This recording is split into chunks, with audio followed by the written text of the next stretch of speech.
las entrevistas, la búsqueda de la verdad. Miguel Rivadeneira, en la revista de opinión, Democracia.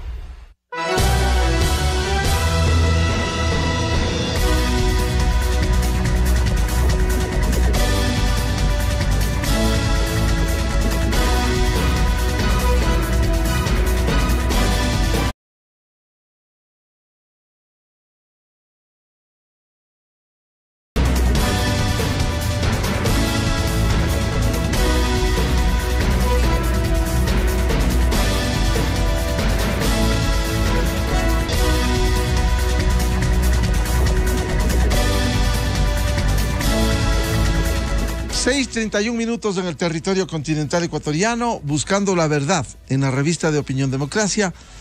Les saludamos este viernes 29 de julio del 2022 y queremos anunciarles la agenda de entrevistas y de debates, la opinión diversa y libre en la revista de opinión Democracia a través de XFM, Democracia M, Democracia TV. Hoy vamos a hablar sobre un tema vinculado con un sector importante que también se deprimiera por la pandemia, por la crisis económica, pero allí van trabajando intensamente, como es el sector de la construcción y con dentro de ellos un sector muy dinámico también, constructores positivos. Vamos a hablar hoy sobre el tema de la movilidad en Quito y también los siniestros de tránsito, debido especialmente, de acuerdo con las estadísticas, a la impericia de los conductores. Vamos a hablar sobre un tema importante en coyuntura, ese proyecto de ley Mordaza, que estos impresentables asambleístas, 75 de ellos, aprobaron y está en manos del Ejecutivo. Felizmente, conocemos por pronunciamientos del jefe de Estado, habrá un veto. Precisamente sobre el tema, quiero señalar que resulta inadmisible que la corrupción quiera seguir imponiéndose con la aprobación de normas que pretenden censurar la tarea periodística, precisamente para evitar que sus acciones oscuras sean descubiertas, difundidas y conocidas públicamente. Ese ha sido el caso de las reformas a la ley de comunicación que hoy vamos a abordar con tres invitados. Reformas que fueran aprobadas con el voto de una mayoría legislativa descalificada, que felizmente, insisto, merecerá el veto del Ejecutivo. Esa mayoría descalificada, liderada por el correísmo corrupto, los casos abundan y siguen saliendo a la luz, hay evidencia en la casuística, respaldada por representantes del movimiento indígena, por el brazo político que es Pachacuti, que perdieron la vergüenza para unirse con sus anteriores detractores. Las ambiciones de disidentes también del otrora partido respetable socialdemócrata en el país y otros tantos limitados independientes que no responden a nadie, que han pretendido con audacia imponer una nueva mordaza a la labor del periodismo en la búsqueda de la verdad. ¿Con qué calidad moral, preguntamos, quieren imponerse para amordazar y censurar la labor periodística y disponer que sea el Estado el que diga quién dice la verdad, quién dice la mentira? ¿Qué es verdad? ¿Qué es mentira? No reparan en la escasa popularidad que tienen estos asambleístas, que deslegitima sus acciones. El proyecto aprobado por esa mayoría atenta contra la Constitución, vulnera los derechos de la libre expresión, no solo en el ejercicio periodístico, sino de todo ser humano, y recoge las mismas prácticas que en el correísmo se impuso con la nefasta ley de comunicación aprobada en junio del 2013. Y a propósito de la libertad de expresión y este proyecto, quiero rendir un homenaje al colega periodista Diego Kendo Silva, quien dejara oficialmente su radiovisión a los 85 años de edad y más de 60 años en el periodismo.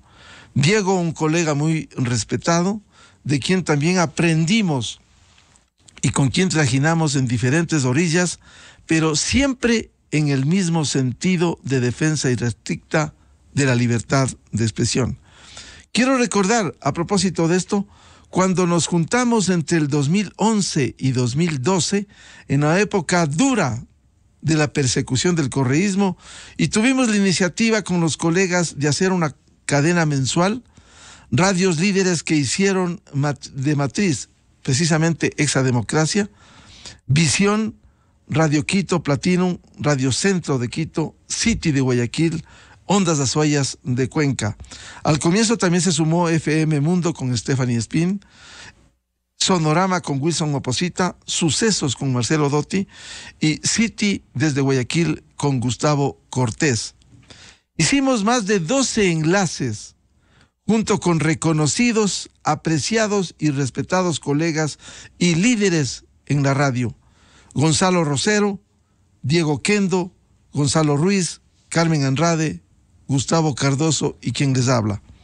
Lo curioso, y a propósito de esta nueva pretensión de la ley Mordaza, en aquella ocasión de esa buena experiencia de las cadenas radiales, se llegó a la audacia de pretender sancionarnos porque no pedimos permiso a la entonces Superintendencia de Telecomunicaciones, recordamos del superintendente Fabián Jaramillo, para enlazarnos. Teníamos que pedir permiso para enlazarnos un 10 de agosto del 2011. Tamaña audacia. Recordarán eso nuestros respetados colegas. Y tenemos para registro histórico en nuestra carpeta las amonestaciones, los llamados que se hiciera. Incluso tengo una comunicación en archivo de la Superintendencia de Telecomunicaciones a Álvaro Rosero León, dirigida a esta dirección, en donde pedí información antes de una de las tantas sanciones que hizo.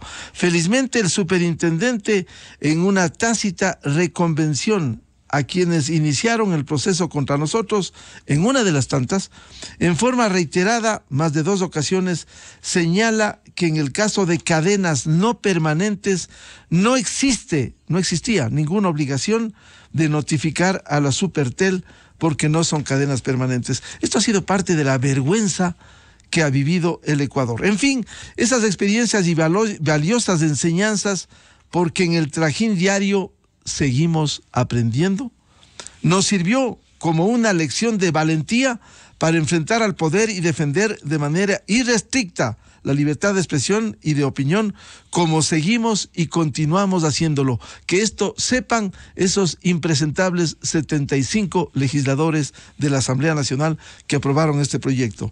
Un cordial abrazo a Diego Kendo y a todos los respetados colegas que hiciéramos esas cadenas memorables y recordables en el país. Sabemos que Diego, porque eso nos ha dicho, próximamente sacará una publicación de sus memorias. Éxitos en ello. Vamos con el primer tema. Con nosotros Daniel Elmir de Constructores Positivos para hablar de uno de los tantos desafíos, como es el crédito bien futuro. Miguel Rivadeneira en la revista de Opinión Democracia.